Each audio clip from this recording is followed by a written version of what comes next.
नमस्कार. गुंजन रेसिपी मराठीमध्ये तुमचे खूप खूप स्वागत आहे.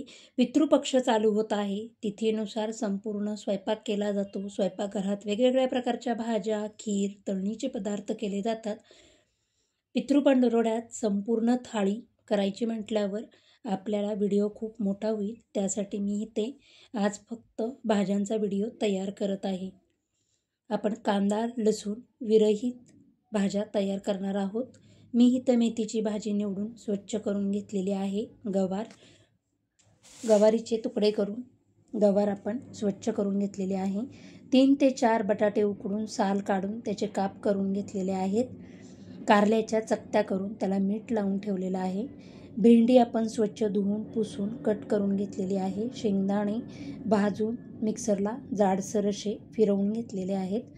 लाल भोपळा मी इथं कट करून वाफेवर 10 मिनटं शिजवून घेतलेला आहे. आता आपण वाटण तयार करायला घेऊया. वाटण तयार करण्यासाठी मी इथे पोपटी हिरव्या मिरच्या वापरलेल्या आहेत. ह्या हिरव्या मिरच्या जास्त तिखट नसतात.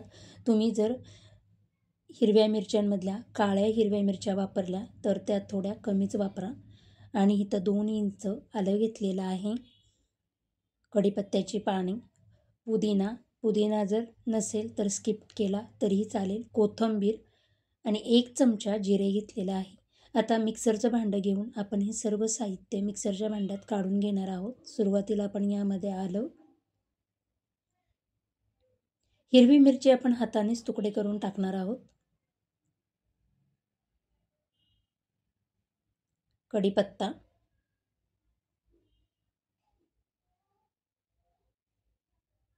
जिरे, पुदिना,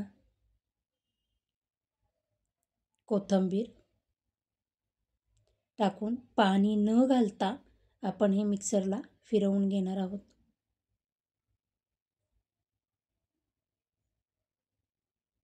छान असं हिरव्या मिरचीचं वाटण आपलं तयार झालेलं आहे. आता याच वाटणापासून आपण कढी देखील करणार आहोत. त्यासाठी मी इथं पाववाटी दही घेतलेलं आहे आणि हे दही घट्टसर असं दही आहे. त्यामध्ये 1 चमचा बेसन पीठ टाकून आपण रवीने हे घुसळून घेणार आहोत. दही घट्ट असल्यामुळे मी इथं पाववाटी पाणी टाकून घेत आहे आणि रवीने व्यवस्थित असं हे दहीमध्ये बेसन पीठ मिक्स करून घ्यायचे. बेसन पिठाची गाठी दहीमध्ये राहता कामा नये.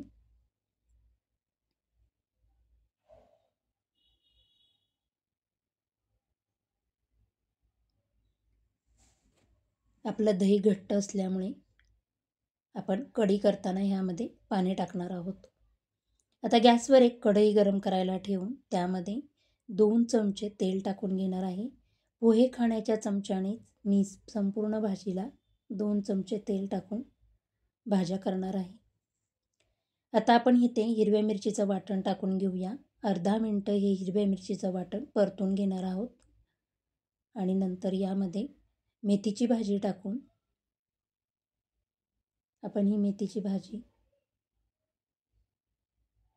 थोडी हलवून घेऊया. भाजी थोडी कमी झाली की आपल्याला मिठाचा अंदाज येईल.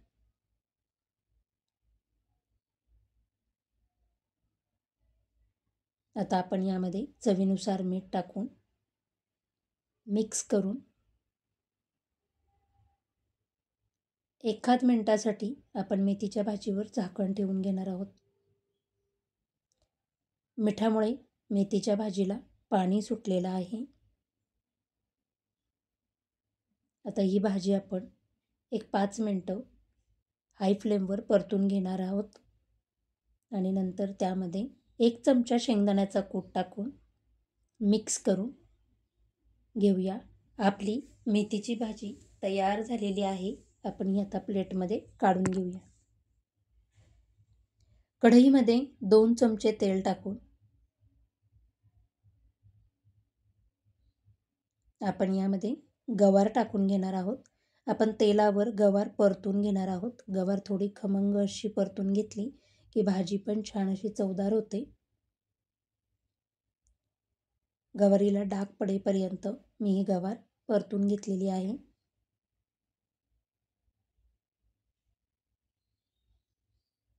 गवार परतली की प्लेटमध्ये काढून घेऊया.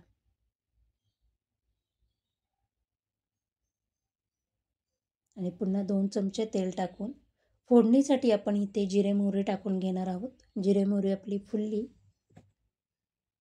की त्यामध्ये हिरव्या मिरचीचं वाटण टाकून अर्धा मिनिटभर आपण हे परतून घेऊया.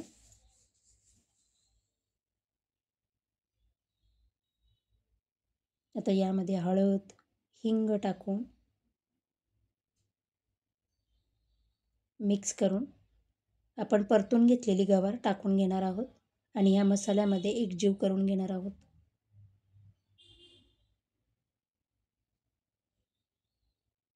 आता चवीनुसार मीठ टाकून आपण इथं पाण्याचा शिंपडा मारायचा, नाहीतर मी इथं 2 चमचे पाणी टाकून घेणार आहे आणि हे मिक्स करून त्याच्यावर झाकण ठेवून एक 5 मिनिटं वाफेवर ही गवार शिजवून घेणार आहे.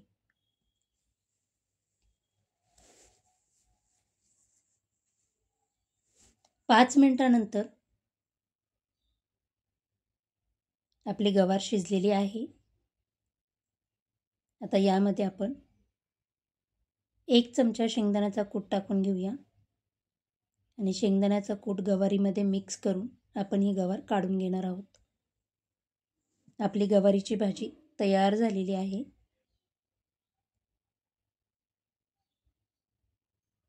आता आपण 2 चमचे तेल टाकून घेतलेलं होतं. फोडणीसाठी जिरे मोहरी टाकून घेतलेली होती. जिरे मोहरी आपली तडतडली की त्यामध्ये कढीपत्ता, हिरव्या मिरचीचं वाटण टाकून अर्धा मिनिट आपण हे परतून घेणार आहोत.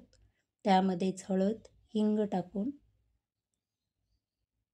उकडून घेतलेल्या बटाट्याचे आपण काप करून घेतलेले आहेत ते टाकून घेऊया आणि पिवळ्या बटाट्याची भाजी आपण तयार करून घेणार आहोत.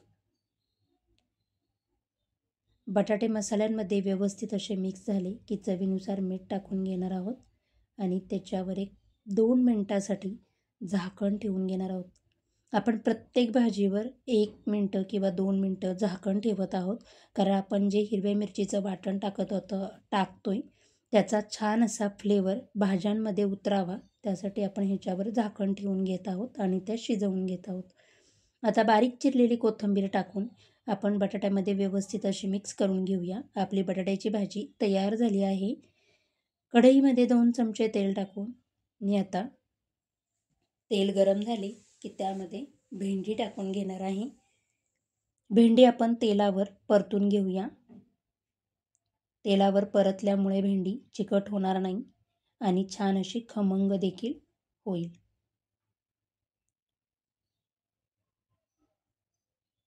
आपण 50% ही भेंडी शिजवून घेणार आहोत परतूनच. त्यासाठी मी 1 मिनिटासाठी ह्याच्यावर झाकण ठेवते. 1 मिनिटानंतर झाकण काढून तुम्ही पाहू शकता भेंडी आपली परतल्यामुळे कमी झालेली आहे आणि आता आपण ही भेंडी काढून घेऊया. भेंडी काढल्यानंतर त्याच कढईत 2 चमचे तेल टाकून घेणार आहे आणि फोडणीसाठी जिरे मोहरी टाकून जिरे मोहरी तडतडली की त्यामध्ये काही कढीपत्त्याची पाने टाकून घेऊया.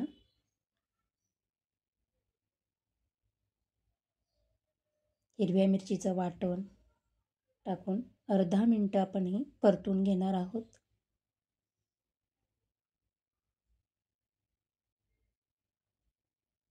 यामध्ये हिंग, हळद टाकूया आणि परतून घेतलेली भेंडी टाकून मसाल्यांमध्ये एकजीव करून घेणार आहोत. आपण भेंडी 50% शिजवून घेतलेली आहे. त्यासाठी आता मीठ टाकून मिक्स करून आपण ह्याच्यावर 5 मिनिटासाठी झाकण ठेवून घेणार आहोत. आपली भेंडी एकदम सुटसुटीत झालेली आहे, बिलकुल चिकट झालेली नाही आहे. 5 मिनिटानंतर आपली भेंडीची भाजी तयार झालेली आहे. यामध्ये आता आपण 1 चमचा शेंगदाणा कूट टाकून घेऊया आणि मिक्स करून तयार झालेली भेंडी आपण काढून घेणार आहोत.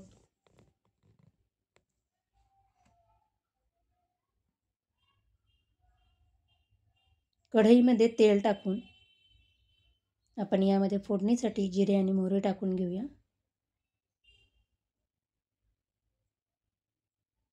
जिरे मोहरी आपली तडतडली, त्यामध्ये हिरव्या मिरचीचं वाटण टाकून 1 मिनिट परतून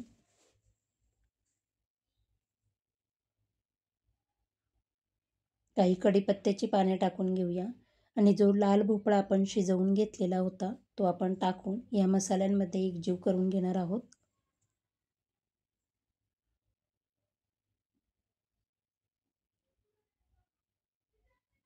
मी इथे अगदी 1 मिनिटासाठी झाकण ठेवून घेणार आहे आणि हा लाल भोपळा वाफेवर शिजवून घेणार आहे. लाल भोपळा आपला शिजलेलाच होता, तरी मी देखील त्याला एक वाफ दिलेली आहे आणि आता त्यामध्ये बारीक कट केलेली कोथिंबीर टाकून चवीनुसार मीठ टाकून मिक्स करून घेऊया आणि हा लाल भोपळा आपण काढून घेणार आहोत. आता आपली शेवटची भाजी राहिलेली आहे, त्यासाठी मी इथं 2 चमचे तेल टाकून फोडणीसाठी जिरे मोहरी टाकून घेतलेलं आहे. जिरे मोहरी तडतडली की त्यामध्ये हिरव्या मिरचीचं वाटण टाकून आपण कारल्याला मीठ लावून ठेवलेलं होतं, तर ते कारलं मी 2 पाण्याने स्वच्छ धुवून घेतलेलं आहे आणि आता आपण हे कारलं कढईमध्ये काढून घेऊया आणि मसाल्यांमध्ये एकजीव करून 1-2 मिनटं आपण हे कारलं परतून घेणार आहोत. आपलं कारलं परतलं की त्यामध्ये चवीनुसार मीठ टाकून घेऊया आणि 2 चमचे पाणी टाकून, कारलं कडू असतं त्यासाठी मी इथं गूळ टाकून घेतलेला आहे. पाणी टाकून आपण 5 मिनिटासाठी झाकण ठेवून घेणार आहोत आणि हे कारलं शिजवून घेणार आहोत.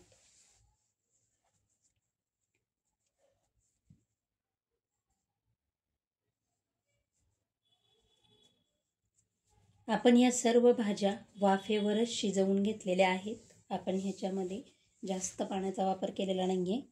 छान असं आपलं कारलं शिजलं गेलेलं आहे. कारल्याचा कलर बदललेला आहे.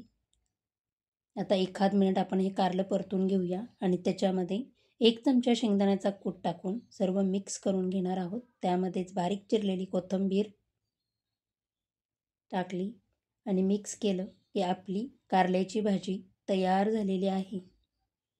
आपल्या सर्व भाज्या तयार झालेल्या आहेत. आता आपण कढी तयार करायला घेणार आहोत. त्यासाठी गॅसवर मी एक भांडं ठेवलेलं आहे. त्याच्यामध्ये 2 ते 3 चमचे तेल टाकून जिरे आणि मोहरी फोडणीसाठी टाकलेले आहे. जिरे मोहरी आपली तडतडली की त्यामध्ये आपण टाकून घेऊया हिरव्या मिरचीचं वाटण. हिरव्या मिरचीचं वाटण टाकल्यानंतर तेल सुटेपर्यंत आपण ही हिरव्या मिरचीचं वाटण परतून घेणार आहोत. त्यामध्ये आपण हळद, कढीपत्त्याची काही पाने टाकूया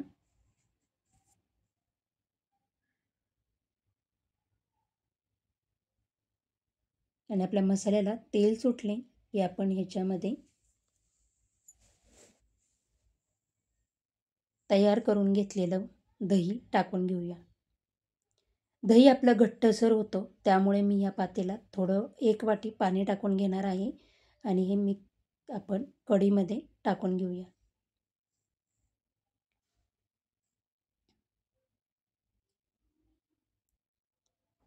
मिडियम गॅस फ्लेमवर आपण ह्या कढीला उकळी काढून घेणार आहोत. कढी आपली आंबट गोड व्हावी त्यासाठी मी इथं गूळ टाकून घेतलेला आहे. कढीला आपल्या उकळी यायला सुरुवात झालेली आहे. आता मी गॅसची फ्लेम बंद करणार आहे. गॅस चालू असताना मी ह्याच्यामध्ये मीठ टाकलेलं नाही आहे, जेणेकरून आपली कढी फुटू नये त्यासाठी. गॅसची फ्लेम बंद केल्यानंतर 5 मिनिटांनी थोडी आपली कढी नॉर्मल झाली की आपण ह्यात चवीनुसार मीठ टाकून घेऊया आणि हे मीठ कढीमध्ये व्यवस्थित असं मिक्स करून घेऊया. आपली कढी तयार झालेली आहे. तुम्हाला जर माझे व्हिडिओ आवडत असतील तर प्लीज लाईक, शेअर, सबस्क्राईब करा. आपले पितृपक्षातील 6 भाज्या आणि कढी ही रेसिपी तयार झालेली आहे.